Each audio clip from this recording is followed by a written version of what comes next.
Hello class, good day. I welcome you to another section of this course, social work. This is the third video for this course. This is module 3, and the topic that I'll be looking at in this module is the ethics in social work. In our previous two modules, we've been able to introduce ourselves to social work, which was the first module topic, that is introduction to social work, where we've been able to define and mention the roles and responsibility of a social worker and the likes. So now this, we also moved on in module 2. We looked at the historical developments of social work, traced social work back from the independence era in Nigeria to the post-independence era in Nigeria. We also looked at it from traced it from UK and US and the likes, where social work emanated from. So now let's look at in this module we'll be looking at the ethics in social work. That is, what are those do's and don'ts in social work, what is necessary, what is expected from a social worker, what needs to be done by a social worker, what a social worker is expected not to do, and the likes. So we have the contents of the module to be the ethical frameworks and code of conduct, and followed by the social work values and ethics, and then followed by social work ethics. Then we have the do's and don'ts in social work, where we'll also be looking at first do's in social work practice, then the don'ts in social work practice. We also have confidentiality versus the duty to report. Then we also have mandatory reporting of abuse and neglect. Then lastly, we'll be looking at duty to protect and duty to warn. So now that will be the these are the contents, the module's contents. So let's move on to the introductory part, where we'll be introducing ourselves to this topic, the ethics of social work. So we have ethics in social work. It serves as the foundational cornerstone of the profession, that is social work itself, of social worker, let's put it that way, which guides practitioners, that is the social workers, in their commitment to enhance human well-being, and to also empower vulnerable populations and address systemic injustices. So rooted in a set of core values such as service, social justice, dignity and worth of the person involved, importance of human relationships, integrity and competence. These principles, as outlined in the NASW Code of Ethics, with its enduring framework reaffirmed through the 2021 updates, which emphasize self-care and cultural humility, has been able to shape how social workers approach their missions. That is, these are the ethics, the rules and regulation that is guiding the profession itself. What are those things that needs to be done as a social worker? What are those things that should not be done as a social worker when it comes to helping the vulnerable individuals or groups or communities? So now let's move on to their ethical frameworks and code of conduct. So that is this is to tell us the frameworks and the code of conduct that is expected from a social worker. So as a member of society, social workers, they also embrace and follow prevailing social values. However, they may also encounter ethical dilemmas when working with clients who have breached those deeply held values. So let's take, for example, a social worker who strongly believes in honesty and earning income through legitimate means might have a very difficult time, or might struggle to assist a client who has committed an offense and harmed the community, most especially that has been able to raise maybe a little fund from crimes. So these individuals who believe working and earning legitimately, or sorry, this social worker who strongly believes in honesty and earning money legitimately, will definitely have problem or struggle to assist a client of such caliber or such character, that is client who has committed an offense and harmed an offense in the community. Let's put it that way. So now we also have codes of conduct. On the other hand, is there to translate ethical frameworks into practical guidelines, serving as formal documents that outline expected behaviors, values, and principles within organizations or professions. That is what I was trying to explain in the previous something, that code of conduct is there as guidelines that is serving as formal documents formal steps and formal procedure that is expected, that includes behaviors that is expected, values that is expected, and principles that is expected within an organization or profession. But in this case, it is within the profession of social work. So that is guiding social work as a whole. So let's move on to the social work values and ethics. Now, social work values can be understood in three dimensions. We have values concerning individuals. That's one. We also have values related to the role of social work within society. That's two.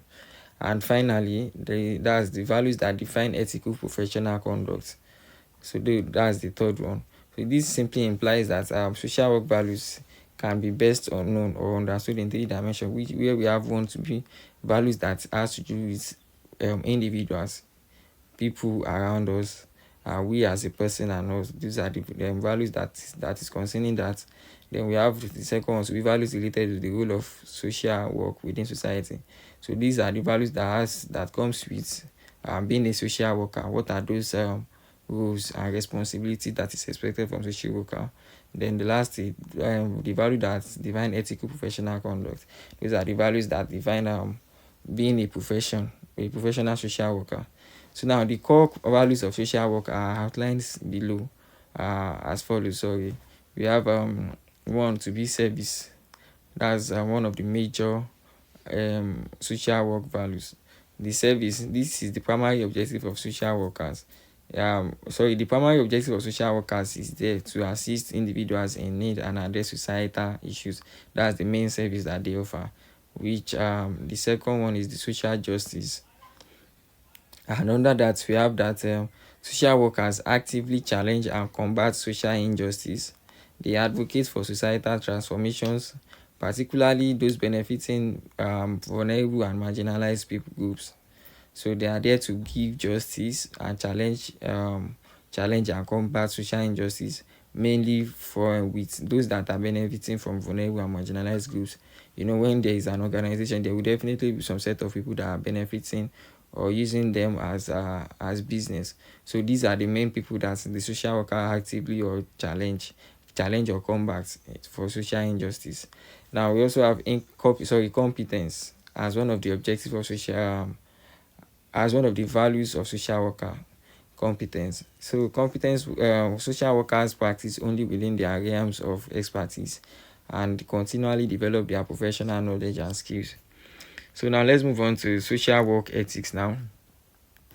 We have that the key ethical principles that all social workers should embrace include the following.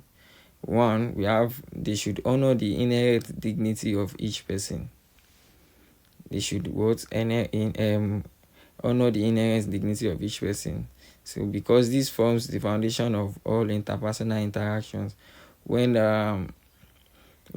people are not being honored, when they feel like they are not being respected or honored as expected, there will definitely be a problem. And because this forms the foundation for all interpersonal anything that has to do with communication and interpersonal relations and interaction, there should be respect and honor for the dignity of the individuals that is involved.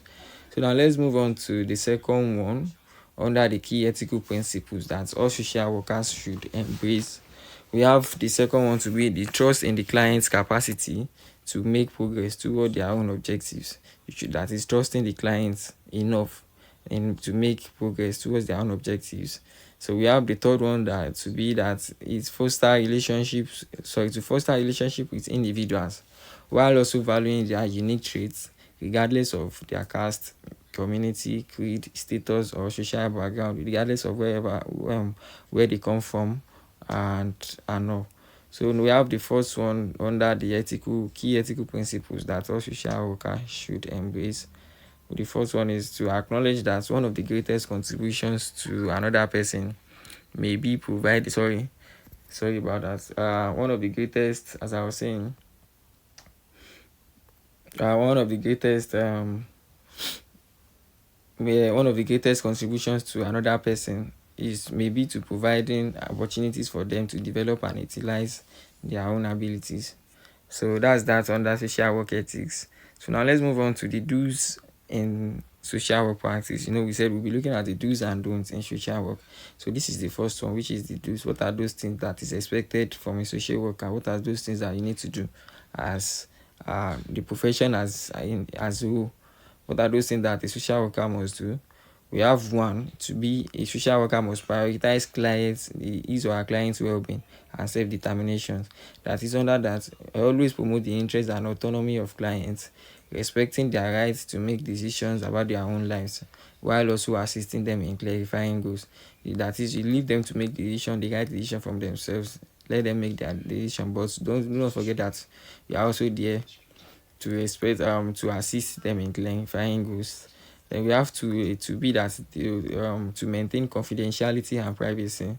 So you must earn some kind of trust in them to be able to handle the level of their confidentiality. You must maintain confidentiality and privacy. You don't go about talking about your clients to everybody, so that they can believe in you and have trust to pass across information that is even more necessary. So under maintaining confidentiality and privacy, we have that this protecting clients information rigorously, disclosing it only when legally required or with informed consent, with their consent, and inform clients of any limits to confidentiality upfront before you can disclose their information. Make sure that it is true, you accept their consent, they are aware about it, and in this way this should be a strong relationship between the clients and the social workers. So now let's move on to the third one, which is practice cultural competence. That is demonstrating sensitivity to cultural, ethnic, and individual differences. Yeah, and continually educating yourself to provide equitable and respectful services. So now let's move on to the don'ts in social work practice. That is, these are the actions or reactions or things that should not be done as a professional social worker. So we have one to be that you do not engage in dual relationship that may risk harm. That is, avoiding personal, sexual, or financial relationship with clients, be it a current client or a former client, that could lead to exploitation or impaired judgment. We have two to be that you do not breach confidentiality unnecessarily, as we've stated initially.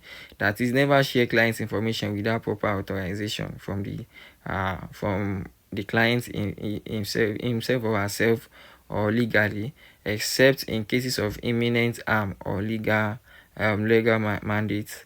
So we have thought to be that you do not impose personal values or biases. That is, under that we have that you avoid letting your own prejudice influence judgments or relationships between you and your clients. That you strive for objectivity and understanding at most times. And four, finally, you do not neglect documentation. Make sure that everything is well documented. Skipping or incomplete records can compromise care and expose you to risk. It can cause a lot of problem to a social worker. So let's move on to confidentiality versus duty to report. This is to expand our understanding and our knowledge when we are talking about confidentiality in social work as a social worker.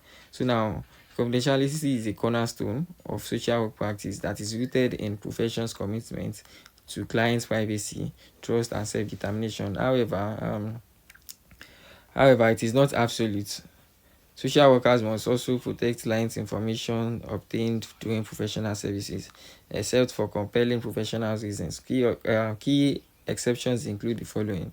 We have one: disclosure required by law, when it is required by law, e.g., mandatory reporting statutes. Two, situations that is necessary to prevent not only serious, but foreseeable and imminent harm to a client or others. This permissible does not always require disclosure, depending on the kind of jurisdiction or the settings or context that we find ourselves as a social worker. So let's move on to the mandatory reporting of abuse and neglect. So social workers, they are mandated reporters for suspected child abuse. So they are mandated reporter for suspected child abuse and neglect. Feasible, maybe it is physically, sexually, emotionally, or emotionally neglection. So many states also extend this to elder abuse, or not only child abuse, vulnerable adults and dependent adults. So the duty also stems from federal guidance, e.g., Child Abuse Prevention and Treatment Act, and state laws. So thirdly, we have legal obligation trumps ethical confidentiality, and failure to report can result in civil or criminal penalties for the social workers. So now we have duty to protect versus duty to warn. Duty to protect and duty to warn. So stemming from the landmark 1976 California case Tarasov. So regions of the University of California, this requires mental health professionals, including social workers, to take reasonable steps to protect and identify third parties from serious, foreseeable, and imminent violence threatened by clients. So it evolved from duty to warn, that is directly notifying the victim, to a broader duty to protect, which includes e.g. warn victim, police, hospitalize clients, remove means of harms, and the likes.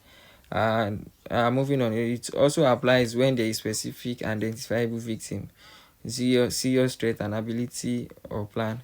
And thirdly, we have most states have statutes or case law adopting of like rules and the likes. So now let's move on to the conclusion part. So in conclusion, ethics in social works has been able, is there to represent far more than a set of rules, which but also that to the fact that they embody the profession's profound commitment to upholding human dignity, promoting social justice, and fostering empowerment amid complex societal challenges.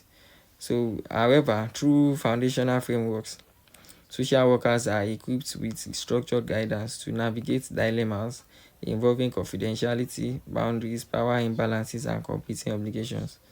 Practical tools such as the do's and don'ts, along with careful handling of tension like confidentiality versus the duty to report, has been able to ensure that practice remains client-centered, transparent, and accountable.